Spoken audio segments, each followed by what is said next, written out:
Avant de plonger dans cette histoire incroyable, pensez à vous abonner à la chaîne et à activer la cloche. Ici, chaque récit a quelque chose à dire, et vous ne voudrez pas en manquer un seul. Richard Wallace, PDG millionnaire à la tête d'un empire technologique, incarnait le succès aux yeux du monde. Froid, méthodique et respecté, il avait bâti sa fortune en transformant de petites idées en géants industriels. Mais derrière les murs de verre de son gratte-ciel, sa famille vivait une toute autre réalité. Son épouse, Grace, femme douce et bienveillante, était le pilier du foyer. Elle avait toujours été présente pour Richard dans ses années de lutte, bien avant qu'il ne connaisse la gloire et les milliards. Pourtant, le destin avait frappé durement, une maladie rare et agressive rongeait désormais sa santé. Le traitement existait, mais il était hors de prix et encore expérimental. Ethan et Daniel, les jumeaux de 22 ans, n'étaient pas seulement liés par le sang, mais aussi par un amour profond pour leur mère. Depuis plusieurs semaines, ils voyaient Grace décliner, perdant ses forces un peu plus chaque jour, pendant que leur père, absorbé par ses affaires, repoussait sans cesse la discussion du traitement. Pour Richard, l'argent n'était pas le problème, c'était une question de principe, de contrôle, presque d'orgueil. Un soir, en rentrant à la maison, les jumeaux surprirent leur mère en larmes, cachant une facture médicale qu'elle avait tenté de payer seule. Leur décision fut immédiate et irrévocable, ils vendraient ce qu'ils avaient de plus précieux pour sauver leur mère, même si cela signifiait perdre l'unique cadeau que leur père leur avait offert, une voiture de collection qu'ils chérissaient depuis 2 ans. Ils pensaient agir dans l'ombre, sans que Richard ne s'en rende compte. Mais la vérité éclata bien plus tôt qu'ils ne l'avaient imaginé, et la réaction du PDG choqua toute la famille. La villa des Wallace, située en bordure de la baie de San Francisco, brillait comme un joyau architectural. Pourtant, à l'intérieur, l'atmosphère était lourde. Dans le grand salon, seul le bruit régulier de l'horloge murale rompait le silence. Ethan et Daniel étaient assis côte à côte, les yeux rivés sur leur mère. Grace, allongée dans le canapé, semblait fragile, presque transparente. Ses mains tremblaient légèrement alors qu'elle essayait de tenir une tasse de thé. Ses yeux, autrefois pétillants, avaient perdu de leur éclat. « Maman, tu devrais te reposer », dit doucement Ethan, posant une main sur son bras. « Je vais bien, mon chéri », répondit-elle avec un sourire forcé. « Il ne faut pas vous inquiéter. » Mais ses fils voyaient la vérité. Chaque jour, sa respiration devenait plus courte, chaque nuit plus douloureuse. Soudain, Daniel aperçut une enveloppe à moitié dissimulée sous un coussin. Intrigué, il la tira et découvrit une facture médicale. Ses yeux s'écarquillèrent, le montant dépassait 250 000 $. « Maman, pourquoi tu ne nous as rien dit ?» s'exclama-t-il, sa voix brisée. Grace détourna les yeux, honteuse. « Parce que je savais ce que votre père allait dire. Qu'il refuse de gaspiller de l'argent pour un traitement incertain. » Ethan serra les poings. Leur père, Richard Wallace, ne manquait pourtant pas d'argent. Mais il avait toujours été inflexible, préférant investir dans ses affaires que dans ce qu'il jugeait, des risques émotionnels. « C'est injuste », murmura Ethan. « Il a les moyens de te sauver, et il ne fait rien. » « Ne lui en voulez pas », souffla Grace d'une voix faible. « Votre père croit agir pour le mieux. Il a peur de l'échec. » Les deux frères échangèrent un regard lourd de détermination. Ils savaient qu'ils ne pouvaient plus attendre. Le temps de leur mère s'écoulait. Plus tard dans la nuit, dans leur chambre commune, Daniel brisa le silence. « On ne peut pas rester les bras croisés, Ethan. Si papa refuse, alors c'est à nous d'agir. » « Mais comment ? On n'a pas cet argent. » Un instant passa, puis leurs regards se posèrent sur la clé accrochée au mur. La clé de leur voiture. Une Maserati rare, cadeau d'anniversaire de leur père. Daniel murmura. « C'est notre seule chance. » Ethan baissa les yeux, partagé entre l'amour pour leur mère et la douleur de renoncer à ce symbole de liberté. Mais au fond de lui, la décision était déjà prise. Le lendemain, les jumeaux mettraient tout en œuvre pour sauver Grace, sans imaginer que leur geste allait bouleverser leur famille pour toujours. Le soleil du matin filtrait à travers les baies vitrées de la villa. Richard Wallace était déjà parti pour son bureau en ville, laissant derrière lui une maison silencieuse. Pour Ethan et Daniel, c'était l'occasion d'exécuter leur plan. Ils sortirent la Maserati du garage. Le moteur ronronnait avec puissance, symbole de luxe et de réussite. Pourtant, ce jour-là, ils ne la voyaient plus comme un trophée, mais comme un sacrifice nécessaire. « Tu es sûr de vouloir le faire ?» demanda Ethan, ses mains crispées sur le volant. « C'est notre mère, Ethan », répondit Daniel d'une voix ferme. « Si on ne le fait pas, on la perd. » Ils roulèrent en silence jusqu'à un quartier plus modeste, loin des regards indiscrets de leur père. Là, un collectionneur de voitures d'occasion, un homme trapu au visage marqué par les années, les attendait. « C'est bien vous les fils Wallace ?» demanda-t-il, jetant un œil curieux à la Maserati. « Oui. On veut la vendre. »« Tout de suite. » dit Daniel sans détour. L'homme fit le tour de la voiture, sifflant d'admiration. « C'est une perle rare, mais vous savez qu'elle vaut bien plus que ce que vous me demandez ?» Ethan serra les dents. « On n'a pas le temps de négocier. On veut l'argent maintenant. » Le collectionneur haussa les épaules et leur tendit une mallette remplie de billets. La somme était énorme, mais inférieure à la valeur réelle de la voiture. Pourtant, pour eux, cela suffisait, de quoi couvrir les premiers frais du traitement. En rentrant, les jumeaux croisèrent leur mère dans le jardin. Elle remarqua aussitôt l'absence de la Maserati. « Où est la voiture ?» demanda-t-elle, inquiète. Daniel posa la mallette devant elle et dit simplement. « Là où elle devait être. Entre de bonnes mains. Maintenant, tu vas avoir ton traitement. » Grace porta ses mains à sa bouche, les larmes lui montant aux yeux. « Non, mes garçons, vous n'auriez pas dû. »« On aurait dû depuis longtemps, » coupa Ethan. « Tu vaux plus que n'importe quelle voiture, maman. » À cet instant, Grace comprit à quel point ses fils étaient prêts à tout pour elle. Mais ce qu'aucun d'eux ne savait, c'est que Richard Wallace allait bientôt découvrir leur décision. Et sa réaction serait bien plus violente qu'il ne l'avait imaginé. Le soir tombait sur San Francisco quand Richard Wallace gara sa Bentley devant la villa. Sa journée avait été harassante, remplie de réunions, de signatures de contrats et de discussions stratégiques. Comme toujours, il pénétra dans la maison avec cette assurance glaciale qui faisait trembler ses collaborateurs. Mais quelque chose troubla son regard habitué aux moindres détails, le garage était vide. La Maserati, sa fierté, son cadeau symbolique aux jumeaux, n'était plus là. « Ethan ? Daniel ?» appela-t-il d'une voix forte. Les deux frères descendirent l'escalier, nerveux. Grace, assise dans le salon, détourna les yeux, consciente de ce qui allait se passer. « Où est la Maserati ?» demanda Richard, chaque syllabe tranchante comme une lame. Un silence pesant s'installa. Ethan tenta de répondre d'une voix ferme. « On l'a vendue. » Les yeux de Richard s'écarquillèrent. « Vous ? Quoi ?» Sa voix résonna dans toute la maison. Daniel fit un pas en avant, le menton relevé. « On avait besoin d'argent. Pour maman. Pour son traitement. » Richard resta figé un instant, comme si ses fils venaient de prononcer une trahison impardonnable. Puis il explosa. « Vous n'aviez pas le droit. Cette voiture était bien plus qu'un simple objet. C'était un symbole de discipline, de réussite. » Ethan répliqua, les poings serrés. « Un symbole ? Papa, c'est une machine en métal. Ce n'est rien comparé à la vie de maman. » La respiration de Richard s'accéléra. Jamais ses fils ne lui avaient parlé ainsi. Il les toisa de son regard glacial, celui qui faisait plier les hommes d'affaires les plus aguerris. « Vous pensez savoir ce qui est mieux ? Vous vous êtes cru assez intelligent pour décider à ma place ? » Grace intervint enfin, sa voix tremblante. « Richard, arrête. Ils l'ont fait par amour. Ne les juge pas si durement. » Mais Richard secoua la tête. « Non. Ils m'ont désobéi. Ils ont bafoué mon autorité. Et pourquoi ? Pour un traitement incertain qui ne garantit rien. » Daniel éclata.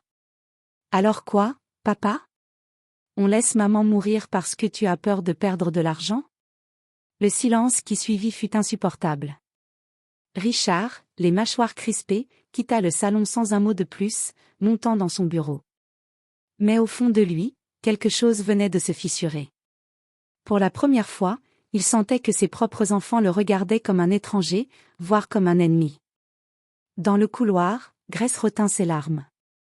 Elle savait que la tempête ne faisait que commencer.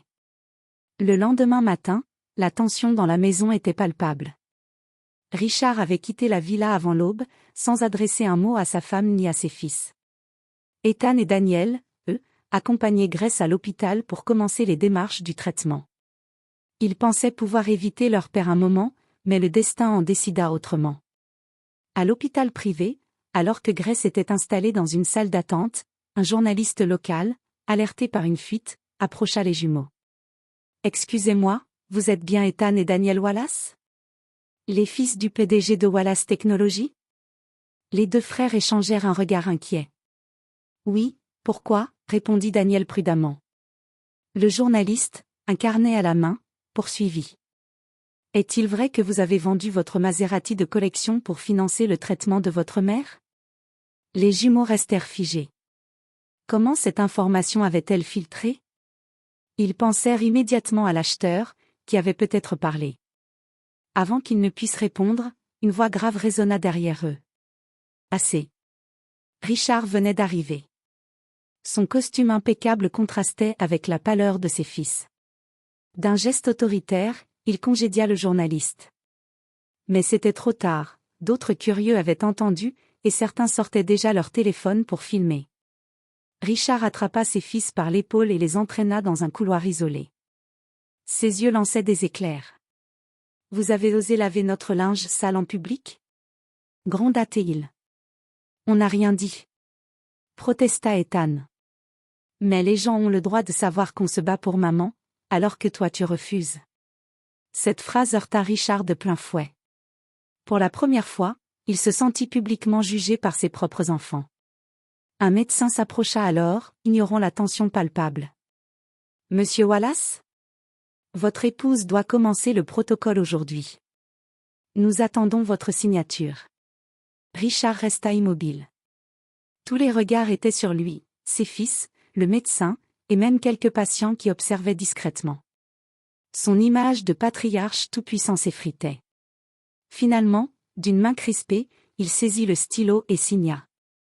Mais il lança un regard glacial à Ethan et Daniel. « Vous croyez avoir gagné ?» dit-il à voix basse. « Ce n'est que le début. Vous ne comprenez rien aux conséquences de vos actes. » Puis il tourna les talons, laissant derrière lui une atmosphère encore plus lourde qu'avant. Les jumeaux échangèrent un regard inquiet. Ils avaient obtenu ce qu'ils voulaient, le traitement pour leur mère. Mais à quel prix ? Leur père, blessé dans son orgueil, semblait désormais prêt à tout pour reprendre le contrôle. Quelques semaines passèrent. Dans la villa Wallace, l'atmosphère changeait imperceptiblement. Chaque matin, une infirmière venait pour accompagner Grace dans ses soins, et les jumeaux s'étaient transformés en véritables gardiens, présents à chaque instant. Le traitement était éprouvant, mais des signes encourageants apparurent rapidement. La fatigue extrême de Grace s'allégea, son teint retrouva peu à peu des couleurs. Un soir, alors qu'elle était assise dans le jardin, elle réussit à rire doucement devant une blague maladroite de Daniel. Ce son, oublié depuis des mois, fit briller les yeux d'Ethan. « Tu vois, maman, dit-il avec un sourire. Ça marche. Tu vas t'en sortir. » Grace les regarda, émue. « Je n'ai pas besoin de voiture, ni de luxe, vous êtes mon vrai trésor. » Mais si le cœur de la maison battait à nouveau grâce à elle, une ombre persistait, celle de Richard. Depuis la signature à l'hôpital, il s'était muré dans un silence froid. Il passait la plupart de son temps dans son bureau, enfermé derrière des portes closes, multipliant les appels et les voyages d'affaires. Quand il croisait ses fils, il se contentait de regards durs, comme s'ils n'étaient plus ses héritiers mais des traîtres. Une nuit, Ethan, incapable de dormir, surprit son père dans le bureau, un verre de whisky à la main, fixant longuement une photo de famille posée sur son bureau. Pendant un instant, Richard sembla vulnérable, presque brisé. Mais quand il sentit la présence de son fils, il referma aussitôt son masque. « Tu ne devrais pas être là. »« Papa » commença Ethan. « Maman va mieux. On a eu raison de le faire. » Richard tourna lentement la tête, son regard dur comme la pierre. Vous avez peut-être sauvé sa santé, mais vous avez détruit quelque chose d'encore plus précieux, le respect et l'ordre de cette famille. Ethan sentit un frisson le traverser. Ce n'était plus seulement une dispute. C'était une guerre silencieuse entre un père et ses fils, et la guérison de Grace risquait de n'être que le prélude à une fracture irréversible. La villa Wallace, autrefois symbole d'unité, résonnait désormais d'un silence pesant. Chaque repas était devenu une épreuve. Grace essayait de créer un semblant d'harmonie, mais les regards glacés que Richard lançait à ses fils rendaient l'air irrespirable. Un dimanche soir, alors qu'ils étaient réunis autour de la grande table en acajou, Daniel osa briser ce silence.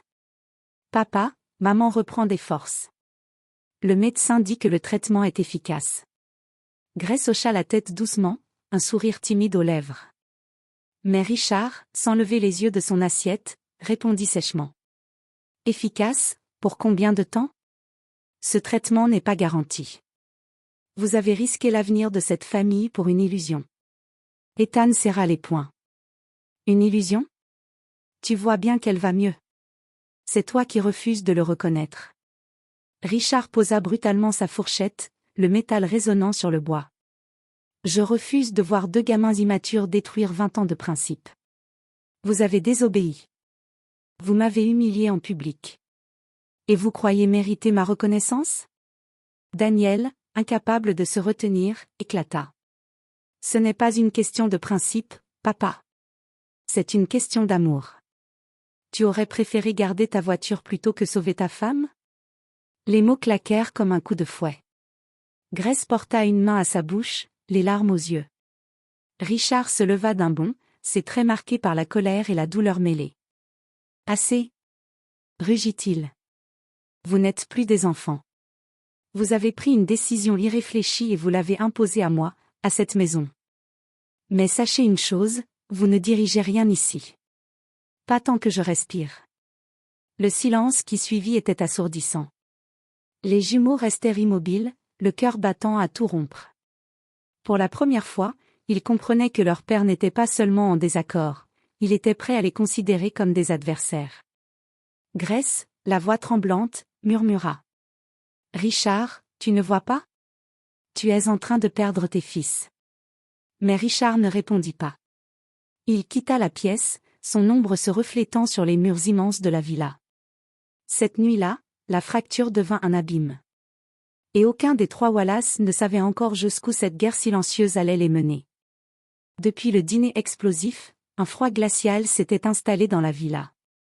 Richard s'était enfermé dans son bureau, multipliant les réunions et les voyages, comme pour fuir sa propre maison. Mais Ethan et Daniel, eux, avaient pris une décision, ils n'allaient plus se taire. Un matin, alors que Grace se préparait pour une nouvelle séance à l'hôpital, Ethan sortit une enveloppe de son sac. « Maman, on a quelque chose à te montrer. » Il étala sur la table des documents financiers, relevés de comptes, investissements, part de l'entreprise Wallace Technologies. Daniel ajouta, un peu nerveux. « On a contacté un avocat. Il nous a expliqué que, légalement, si on voulait, on pourrait revendiquer notre place dans l'entreprise. On n'a pas besoin d'attendre que papa nous donne son approbation. » Grace écarquilla les yeux, choquée. « Vous êtes allé jusque-là ?» Ethan hocha la tête. « On ne veut pas son argent, maman. Mais on ne peut plus rester passif pendant qu'il décide seul de tout. Cette famille, ta vie, ça ne devrait pas dépendre de son orgueil. » Grace posa ses mains sur celles de ses fils, sa voix tremblante. « Je comprends votre colère.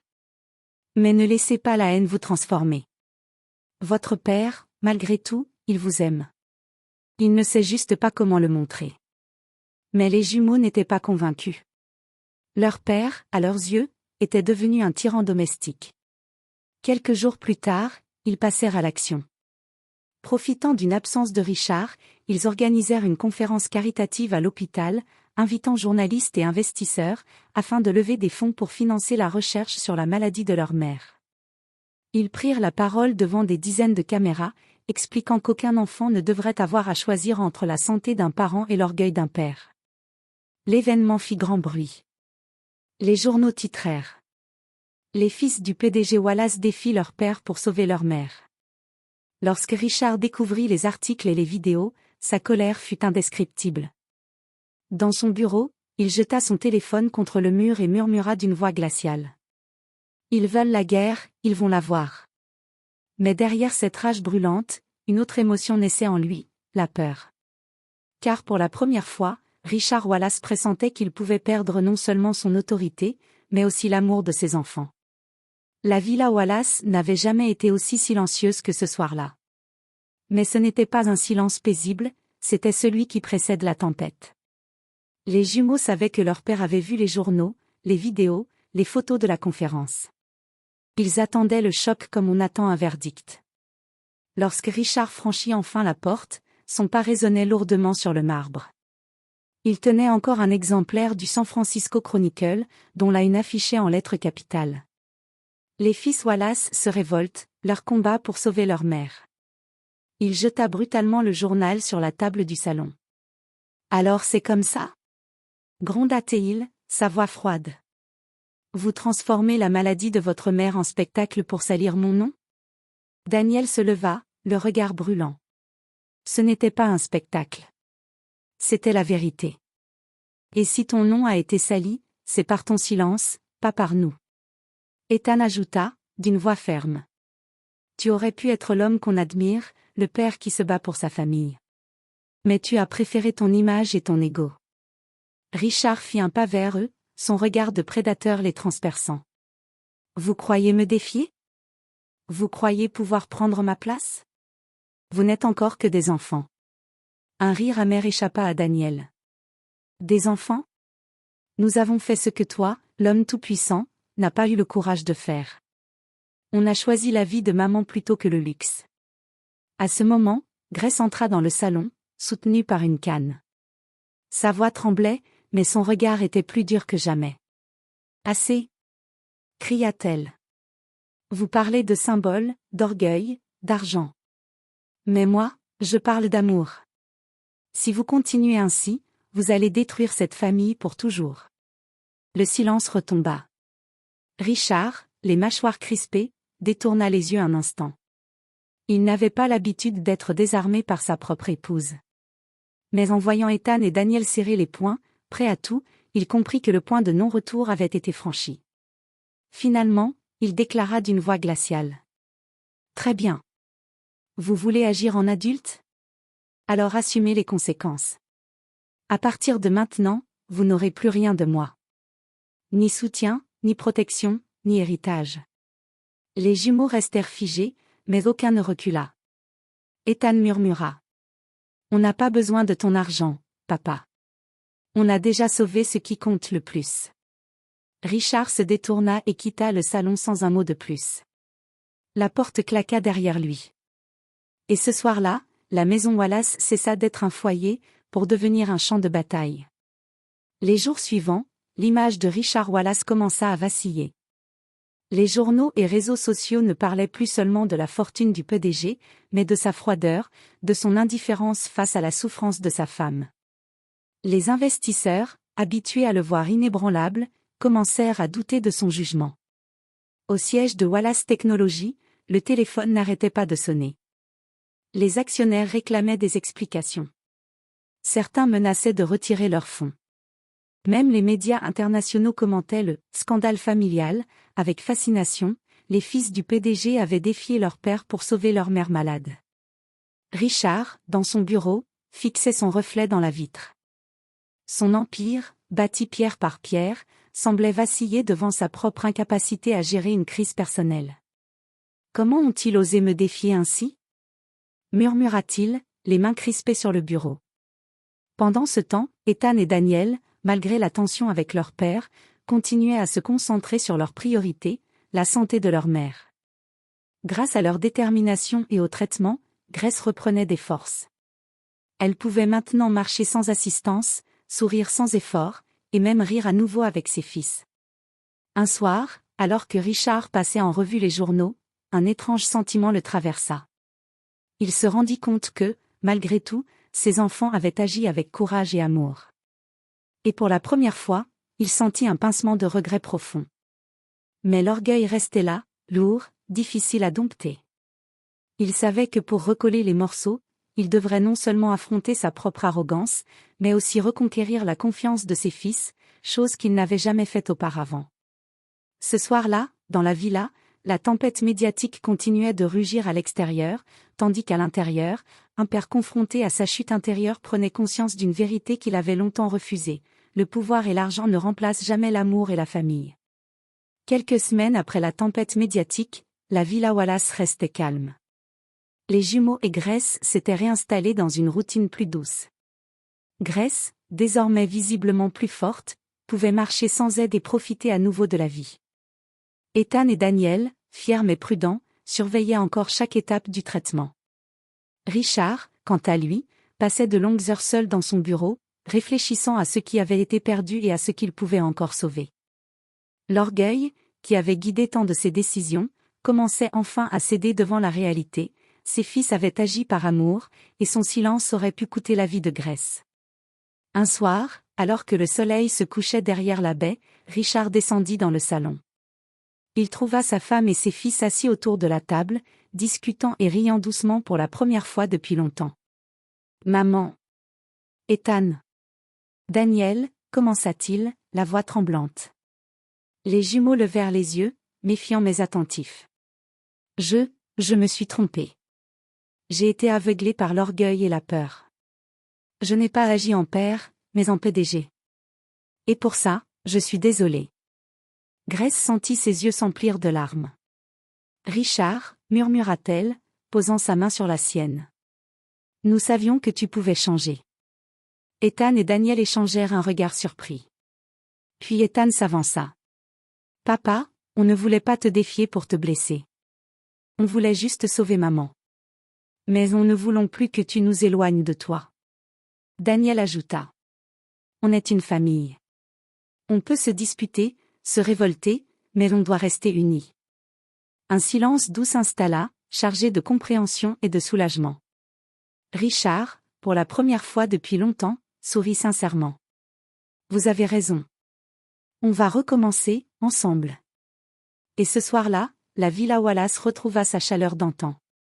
Les jumeaux, leurs parents, et même Richard, apprirent que l'amour, le pardon et la famille valaient bien plus que n'importe quelle richesse ou pouvoir.